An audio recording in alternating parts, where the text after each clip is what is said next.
Thanks for listening to the Media People Podcast, lively and insightful chats with the people who power the media industry. I'm your host, Victor Genova. For more episodes, you can go to soundcloud.com/mediapeoplepodcast, or you can subscribe on your favorite podcast service like Apple Podcasts or CastBox. Views expressed by participants are personal. Tyler Cameron, published author and media sales leader, stops by to chat. What makes his story so interesting is that it's full of career jumps and pivots. Born and raised in small-town Northern Ontario, Tyler relocated to Hamilton, Ontario for college, where he studied radio broadcasting. After college, he pivoted into media buying and planning, landing at mega media agency OMD. From there, he made the jump to media sales, hocking TV and digital ad space at TheScore, Rogers, and Brightroll. Tyler is currently the head of partnerships at True Calling, but he's also a published author, and we'll hear about his first book, The Dude's Guide to Surviving His Wedding. It's been a very busy time for me. True Calling is a premium content storytelling studio where we are focusing on producing videos about people who love what they do. Very authentic videos, very emotional style videos, something that the Vancouver-based company Pink Buffalo Films was really seeing a lack in the marketplace. So they spun off True Calling, and I've been tasked to open the Toronto office. So it's a really exciting time. I'm only a month in. They'll probably tell me that wasn't a very good description of the company because I'm still learning. However, it has been a ton of fun going out talking to brands and partners alike to align their strategies with the type of content we're producing. And your first book, tell us about that really quickly. We're going to get into it more later on, but A Dude's Guide to Surviving His Wedding, available now where? Amazon. You can ask people to start putting it on the shelves at Chapters. I'm on their list now, and Barnes & Noble if you swing by the States and pop into one of their stores. I picked up a copy on Kindle, and I absolutely loved it. Awesome. Before we go any further, though, let's go back to the beginning. Where are you from? I'm from the booming metropolis of Lions Head, Ontario. It's actually a town of 500 people, so that was a joke, a bad one. But it's on the Bruce Peninsula, about 3.5 hours northwest of Toronto. What's the closest major city to that then?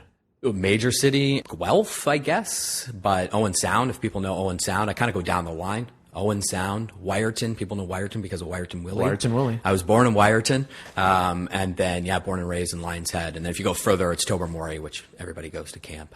And correct me if I'm wrong, Lions Head didn't even have a stop signal or a stoplight. No, they do not. No franchise. Growing up, it was going to Owen Sound, about 45 minutes away, to a theater, to a McDonald's. If you got to go to McDonald's, that was a good weekend. So everything that we take for granted in suburbia was an event for you in Lions Head? 100%. We just played a lot of road hockey. We were outside a lot. Very interesting now that I have kids, looking at how they're consuming, media and everything, which we'll get into, obviously. But yeah, it's really interesting to compare my life in a small town and like you just said, what some people might take for granted, because everything's at your fingertips. It's an on-demand society now. So, what were your interests and hobbies growing up? Sports, a lot of sports, a lot of time outside throwing tennis ball against a wall, pretending I was the Blue Jays, road hockey. That was it. My parents ran a small business, so I was, kept busy doing that, but also just being outside a lot. And I took a liking to the Chicago Blackhawks quite early. I want to ask you about that because hockey's a Canadian sport. Yeah. We've got more than enough teams. Yeah. You're nowhere close to Chicago and Lions Head. How did you find your way to the Blackhawks versus, say, the Leafs or anyone else? I was asked that question. Every time somebody asks me that, I always go back to the time that I actually got to meet Jonathan Toews. I fanboyed pretty hard on that, and he asked me why I was a fan. The best answer would be, I liked the logo, and I was 7. So my brother got me into hockey, and it was we were 3.5 hours away from the Toronto Maple Leafs, so it wasn't something that was right down the street from me. My brother actually liked Edmonton, and I just liked Chicago. And then from there, it was the Jeremy Roenick, Ed Belfour days. So it was a lot of fun. You mentioned your brother. You credit him as being one of your influences. Why is that? He was a couple of years older than me. And, like I said, he got me into hockey. He was really good. He let me tag along a lot to hang out with a lot of his friends. Small community. He got me into music. Really maxed out that Columbia House subscription, if anybody remembers Columbia House. It's funny when you say that. That was kind of like the Spotify of the day. It's true. Instead of just picking and choosing what songs you wanted to stream, they sent you your 9, 10 CDs a month. What a day when you're Columbia House. You had to go pick it up from the post office and opened it. I feel really, really old. Oh, geez, you had to pick them up at the post office? Yeah, we had a post office box in town, which is not far, but we had to drive in and, yep, you had a parcel. You were hoping it was Columbia House. Get that Stone Temple Pilots album. What was your first ever job? It would have been with my parents. So they run a landscaping and nursery business in Lions Head. They've been successfully running it for 30 years. And I started doing watering plants and working around the yard. Not really very good, I don't think, because I'm pretty sure they fired me because video games was a little bit more important than watering plants. Did you learn anything about yourself while doing your first job? I guess so. I guess it was that I didn't want to be in landscaping. That was kind of what I learned. I half joke. One of my first jobs was flipping burgers, and that made me appreciate that labor wasn't for me. Mm-hmm. From there, though, you moved to Hamilton and you went to Mohawk College. What brought you there and what did you study? Oh, the big smoke. Yeah, I left. I was extremely terrified, but I was always excited to leave Lions Head. I felt like I was looking for something more, even obviously at a younger age. See what else was out there in the world, which was just Southern Ontario. But went to Mohawk College. I was really interested in radio. That's where my love for the Blackhawks kind of picked up. I could actually get games on the radio from Lions Head. And if the night was very clear, I could hear the Blackhawks play. So radio and sports was an angle that I thought would be a really interesting path for me. And then also I was 18, so I had no clue what I was doing. So I just kind of followed my path to Mohawk College. And when you were at Mohawk, you started off in radio, but then you bridged into advertising in your third year. Tell us a little bit about that. Yeah, in the third year, it was an opportunity to go on air and do producing or branch off into advertising. We had an intro to advertising and marketing during the first couple of years. So from there, I took an interest in advertising, thought that would be a really nice path for me to explore further. And in the third year, we got a really heavy crash course into what advertising was, where the advertising students had been focused on it for 3 years. We jammed a lot in that last year, and it allowed me to kind of carry on in my career from that. And that led you to your first gig. What did you do after Mohawk? So Mohawk has a pretty strong connection with OMD, the agency. So there was one spot left. My friend called me, and I was still holding out for a job in Kitchener or Waterloo or Guelph, somewhere a little more my speed, I thought. But there was one more job at OMD downtown Toronto, and I went in and got a spot on the PepsiCo team doing broadcast buying. Talk about culture shock, because you said you were looking for something possibly a little bit smaller and slower near your neighborhood, and you go to the absolute extreme because OMD is a behemoth for that sort of stuff. You're right. Yeah, I went for it, and I'm really glad I did. It gave me a ton of opportunity. Obviously, I wouldn't be where I am now if I didn't make that decision. I would have stayed away from Toronto. But yeah, I'm super happy I did. I think it was just knowing deep down that the opportunity, that's where it was going to be the best for me, and just jumped on that go train. What brands did you work on, and what did your first duties entail?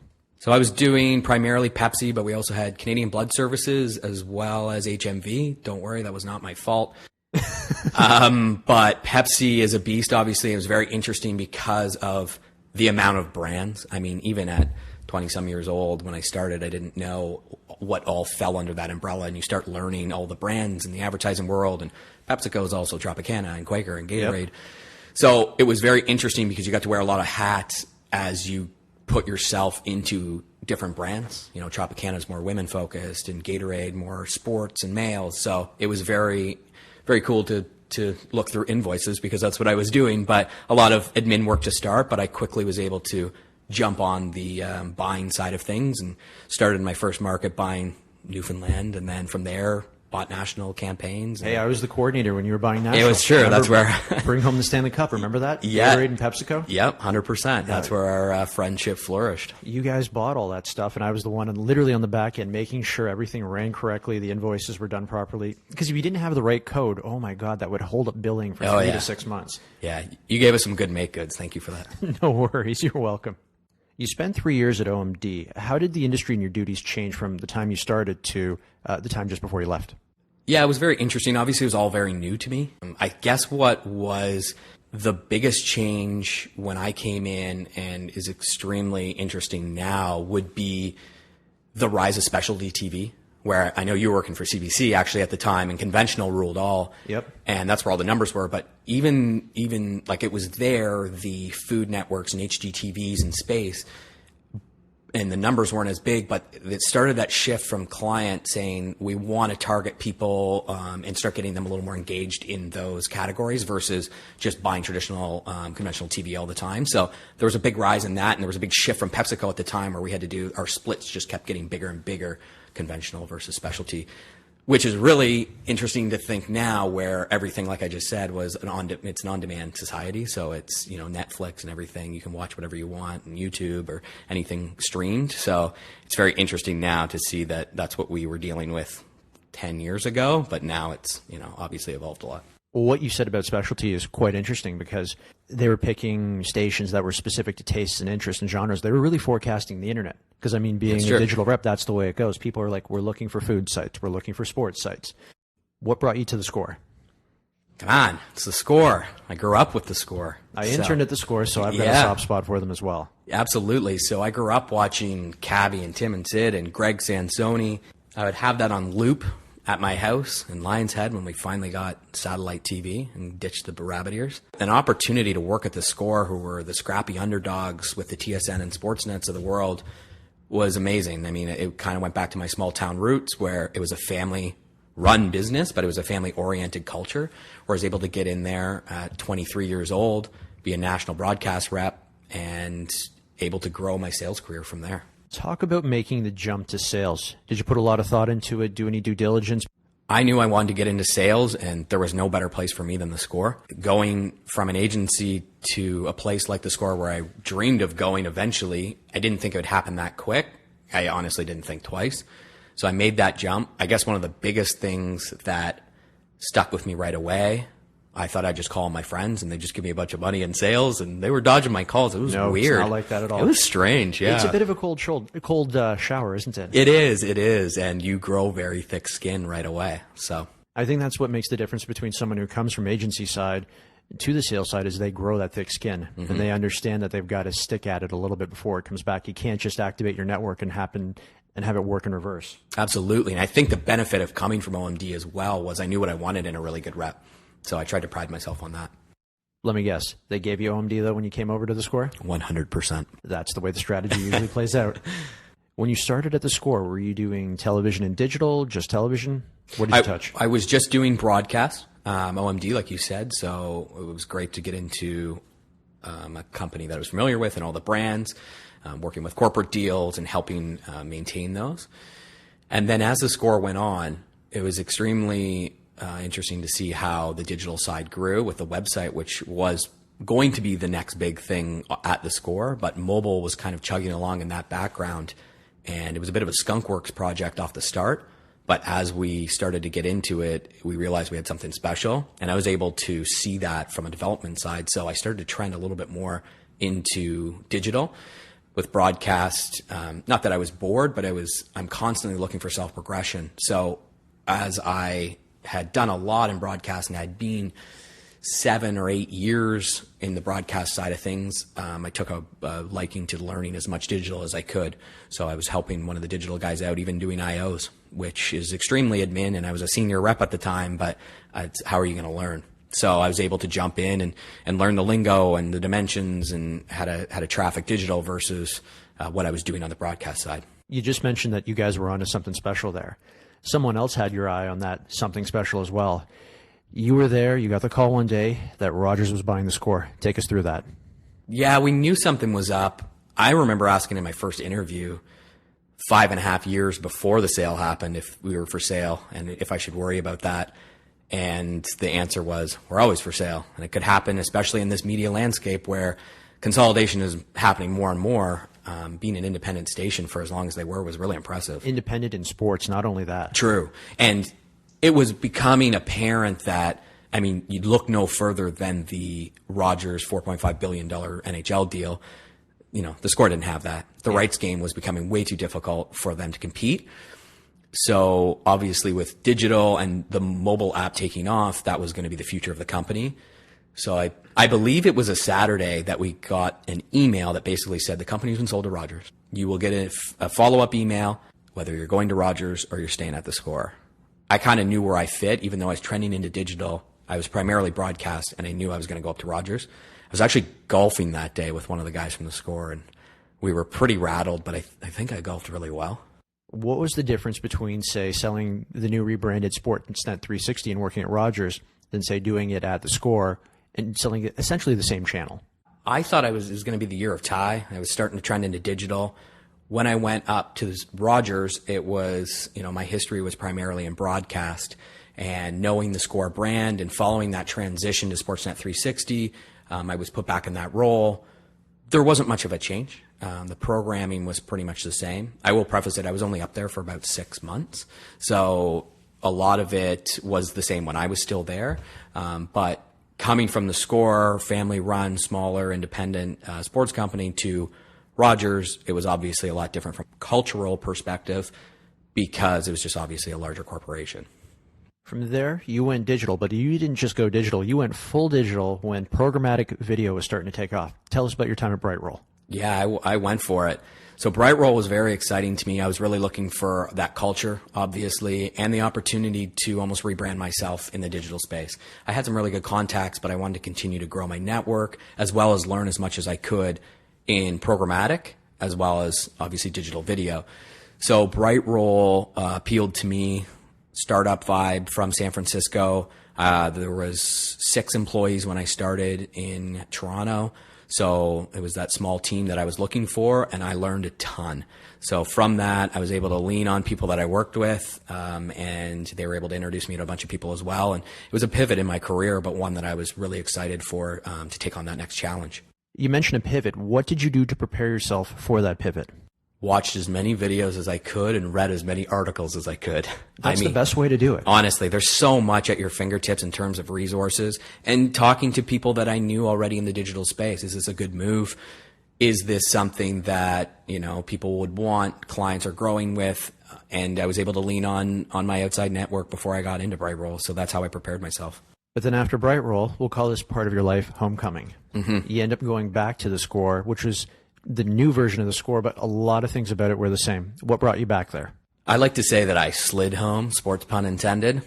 Going back to TheScore was, there was an opportunity on the team, and those jobs are highly coveted. There's not a lot of opportunity in sports and sales. No, I imagine, especially when you were on the other side, when you were at TheScore and there was an opening, you probably saw, hundreds of resumes come in? Hundreds, yeah, thousands. There was so many people looking to get in, constantly talking to people about, no, we don't have any positions open right now, but I'll keep you in mind. And honestly, that's just the sign of a great company and a great product. So the reason I went back to TheScore, obviously, was to go home, to work with the team again and continue to see that growth of the mobile app, which I saw in its infancy stage when I was there before. So it was almost like almost not finishing the job, but also continuing a really exciting growth path. Was the score that you returned to different from the score that you left?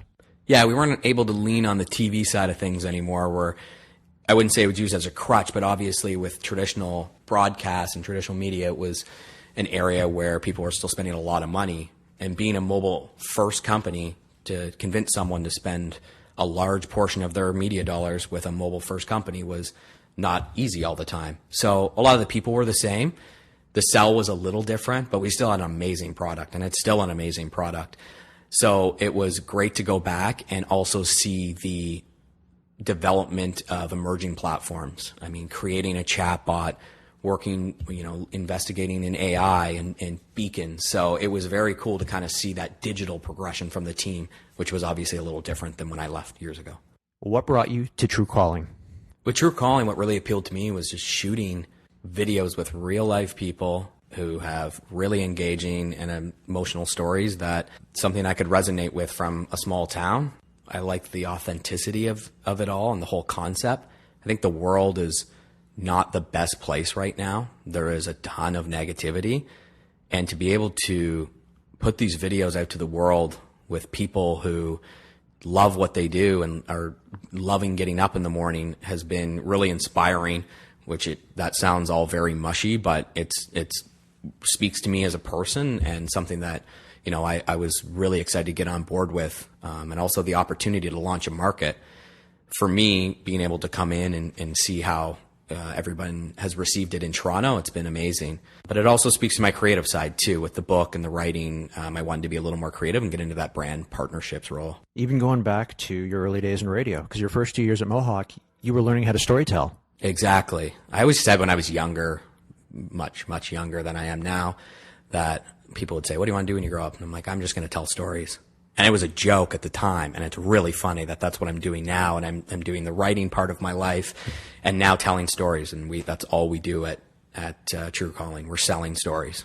Looking back at your career, you've had a number of pivots, all successful. Agency side to sales at television, survived a merger, moved into digital, strictly digital, programmatic. What advice would you give to someone who's looking at potentially pivoting from where they are right now? From a professional standpoint, I always say, if you're not making yourself uncomfortable every day, you're not doing your job. It's maybe a bit drastic for, everyday life as a person, but I love being able to grow professionally and as a human being. Not to say that I get complacent doing one thing, because I've done, TV for 8 years and digital for the last, I don't know how old I am, 6 years. So it's something that I've been doing for a long time, but I feel like getting outside of your comfort zone is something that you can really, really learn from, but don't just do it to get a change. It's not always greener on the other side, as they say.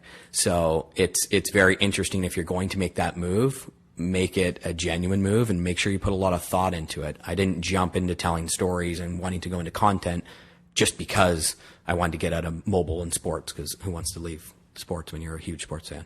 Especially now at TheScore, who might be getting thousands of resumes in, possibly for your open position as well. Definitely, yeah. When I left, I told the guys, you're not going to have a problem finding people.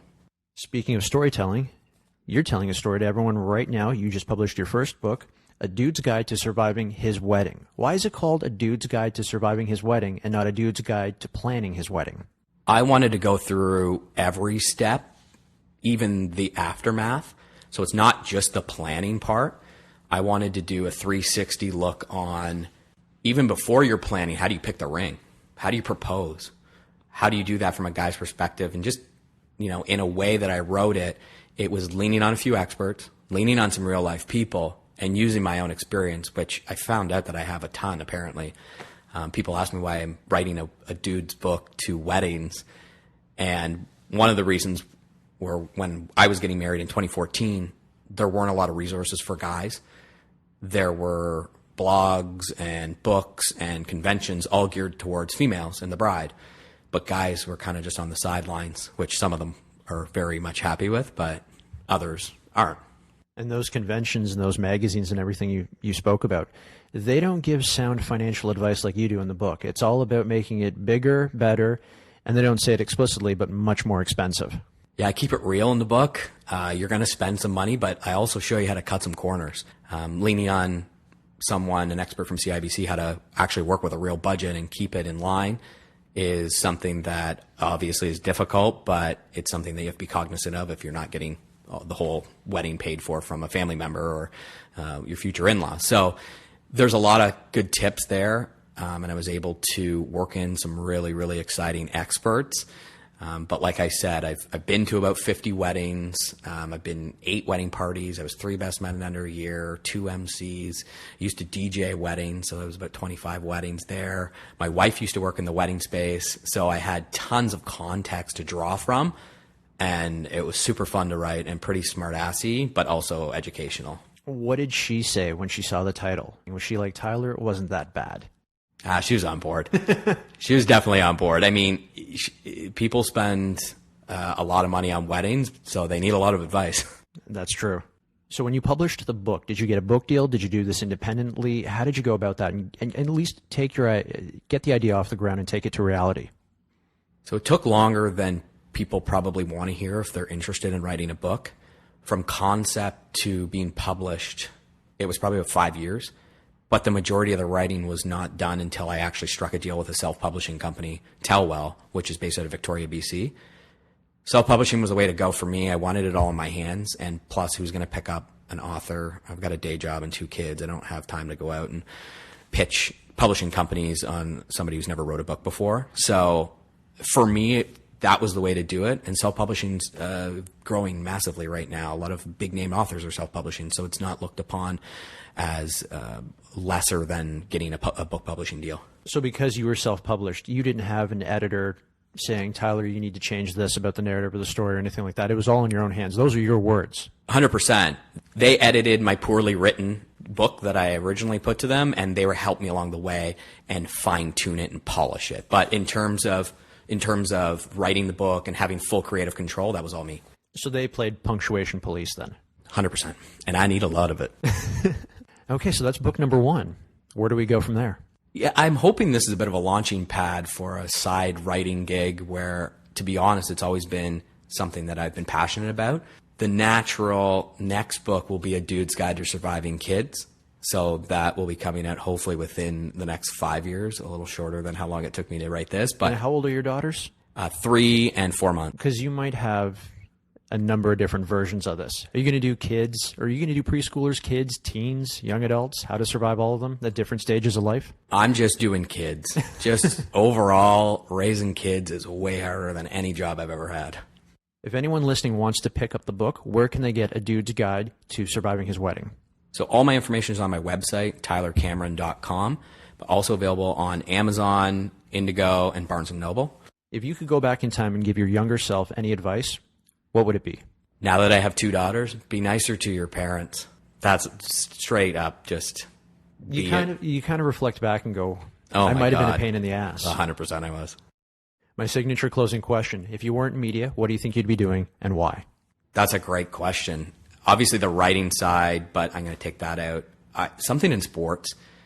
You look at, a lot of different positions in sports now. I'm a huge hockey fan, and maybe something in like a front office or, hey, look at the Leafs GM. He's 32. Maybe I could have been a GM by now. I had class with that guy. Oh yeah, he went to Brock. He went to Brock. Yeah, we both had first year sports management together. Look at that. One person made it out.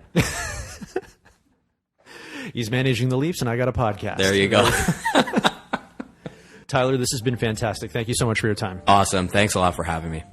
That's it for today's show. For more episodes, you can go to soundcloud.com/mediapeoplepodcast or subscribe on your favorite podcast service like Apple Podcasts or CastBox. And don't forget to follow me on Instagram at Vic Genova.